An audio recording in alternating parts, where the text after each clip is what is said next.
Ugogoi. Ugogoi. Ugogoi.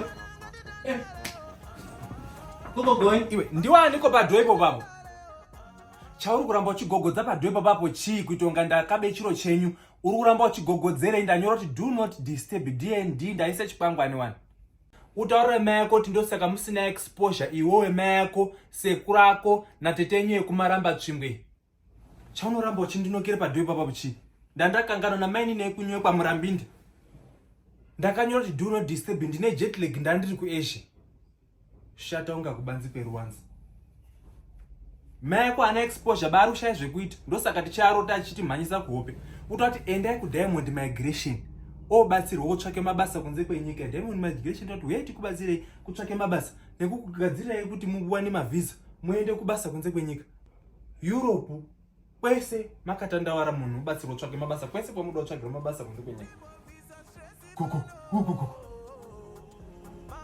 shata unga step